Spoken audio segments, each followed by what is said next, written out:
Good morning বন্ধুরা, সবাই কেমন আছো? আজকে আমি সকালবেলায় ঘুম থেকে উঠে ছেলেকে স্কুল পাঠিয়ে এখন নিচে যাচ্ছি কিছু রান্না বান্না করার জন্য। তো যাই হোক, চলো নিচে চলে যাই। এখন নিচে যেতেই দেখছি বাড়ির মধ্যে কেউ ওঠেনি, তার মধ্যে আমি রান্না বসিয়ে দিয়েছি। রান্না বসতে এটা আমি কি দেখছি, আরে ভাই, গাছের মধ্যে কাঁঠাল ফেটে পড়ে আছে। ওই দেখুন, দেখতে পাচ্ছেন? ভালো করে জুম করে দেখালাম, কাঁঠালটা ফেটে গেছে। ও বাবা, এই কাঁঠালটা তো পড়ে যাবে মনে হচ্ছে। যাই, চটপট করে বলে আসি। যাই হোক, কাঁঠালটাকে আগে দেখে আসি। কাঁঠালটাকে দেখতে গেলাম, দেখতে গিয়ে এই যে হচ্ছে সেই বড় কাঁঠাল গাছ। এই কাঁঠাল গাছটায় না অনেক কাঁঠাল ছিল, ঠিক আছে, কিন্তু সব কাঁঠাল হচ্ছে আমরা খেয়ে ফেলেছি। এখন আর একটাই কাঁঠাল বেঁচে আছে, হচ্ছে এই কাঁঠালটা। সেটা আবার এরকমভাবে ফেটে পড়েছে।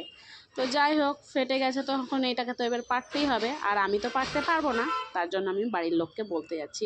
আর এই যে এইখান করে আমাদের গরু ছোনা মোনাগুলো আছে, তো যাই হোক, তাদেরকে রেখে আমি এখন চললাম বাড়ির লোকদেরকে বলতে যে কাঁঠালটা ফেটে পড়ে গেছে, চলুন পাড়তে যেতে হবে। তো যাই হোক, তাদেরকে বলা কমপ্লিট হয়ে গেছে আমার। বলার পরে আমি দেখি রান্নাটা আমার কত দূর হলো, যেটা আমি অনেকক্ষণ আগে বসিয়ে গেছিলাম। মনে হচ্ছে রান্নাটা আমার প্রায় হয়েই গেছে।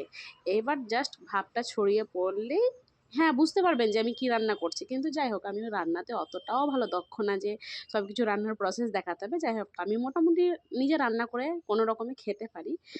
কারোকে রান্না করে খাওয়ার মতো অত মানে আমার অত ভালো রান্না পারি না। যাই হোক, মোটামুটি কিছু মশলা টশলা দিয়ে এই যে তেলের ওপর খানিক একটুকু কষিয়ে নিচ্ছি। তারপর ভালো করে নাড়াচাড়া করে নিচ্ছি, যতক্ষণ না ওই যে তেলটা একটুকু ছেড়ে যায় ততক্ষণ পর্যন্ত একটু নাড়াচাড়া করছি। না ওই ওই যা আর কি বললাম, যে যতটা মানে নিজে ঠিক খেতে পারি, মানে থু করে ফেলে দিতে হয় না, এই হচ্ছে ব্যাপার।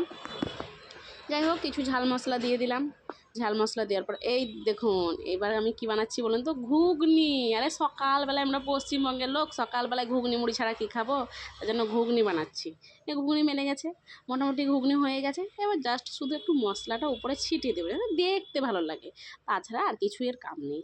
এই যে দেখতে কেমন হয়েছে বলুন তো? সেই লাগছে, তাই না?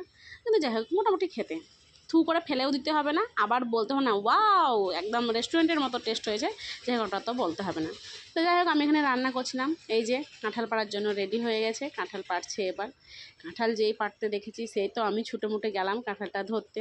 যাই হোক, দেখি এই যে বড় একটা কাঁঠাল কীরকমভাবে ফেটেছে দেখুন, একদম এই মাথা থেকে সে মাথা পর্যন্ত ফেটে গেছে। হ্যাঁ, কিন্তু কাঁঠালটা না এখনও একটু মানে হচ্ছে শক্ত হয়ে আছে, মানে অতটাও পেকে যায়নি।